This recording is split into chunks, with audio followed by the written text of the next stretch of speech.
All right, how's everybody doing? This is the Comic Samurai. I want to welcome you to my next video, and tonight we're going to be continuing my series on comic stories. This is where we take a group of comic books that are all tied together by a common theme, talk about them, reminisce, share some stories, and laugh and scratch.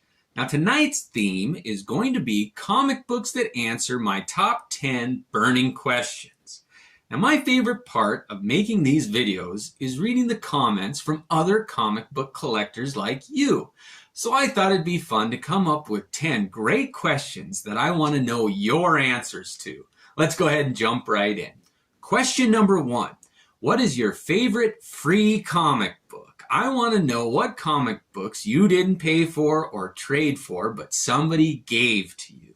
Now my honorable mention for this first question is this Umbrella Academy giveaway comic. I went to my local comic book shop on Free Comic Book Day and they had stacks of comic books out and I picked this one up. And I think that Free Comic Book Day is just a great way to introduce people to the hobby.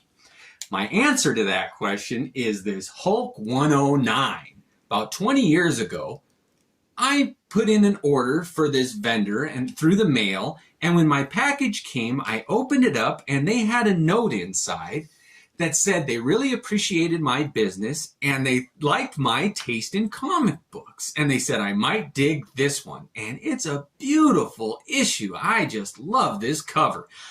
At the time, it was my earliest Hulk comic book and it introduced me to the art of Herb Trimpe. And I just fell in love with his style and take on the Hulk. Moving on.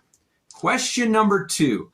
I want to know what your hottest comic book cover is. Now this can be for purely superficial reasons. And my honorable mention goes to this Justice Society of America number 9, featuring a cover by Alex Ross. And his depiction of Power Girl is one of my favorites. It really captures my imagination. But I gotta say, the answer to that question, the all-time hottest comic book cover for me is this Long Shot number 4 by Art Adams. Nobody can draw the female figure like he can. I mean, 6'7" of green skin and leg warmers? It doesn't get any better than that for me, at least. All right, question number 3. I want to know your favorite comic book that does not star humans. The star of the book has got to be something else, an alien, an animal, an idea, whatever. But my answer for this question is this series Rover Red Charlie, put out by Avatar Press, written by Garth Ennis.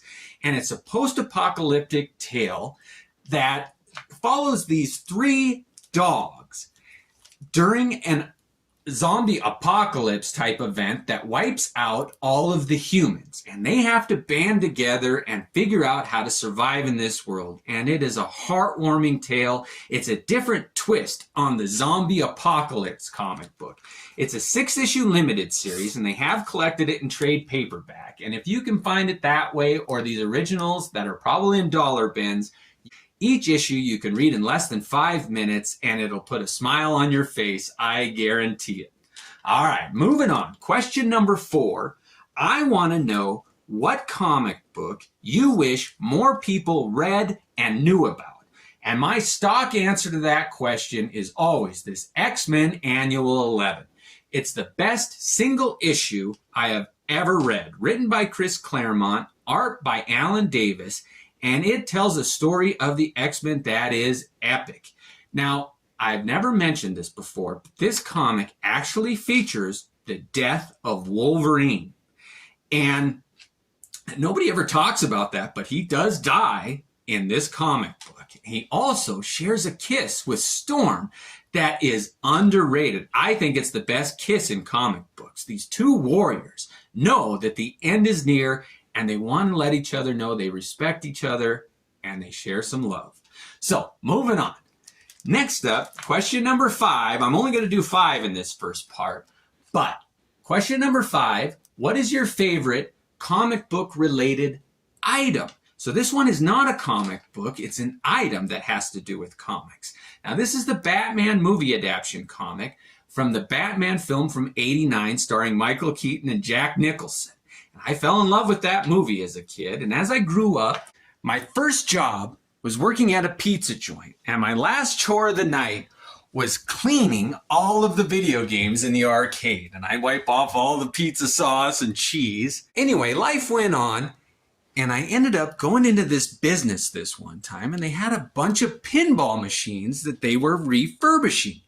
And I saw this one, and I asked the guy where this came out of. And he told me it came out of the pizza joint that I used to work at. This is one of the machines that I used to clean every night, my favorite one. My wife and I, when we were dating, used to play it, and she bought it for me for my very first Father's Day. And my son and I went through it and got all the lights working and all the mechanisms, and we play it just every chance we get. Well, I appreciate you joining me on this video tonight. I want to know what your answers are to these first 5 questions. Join me for part 2. Thanks again. Have a good night.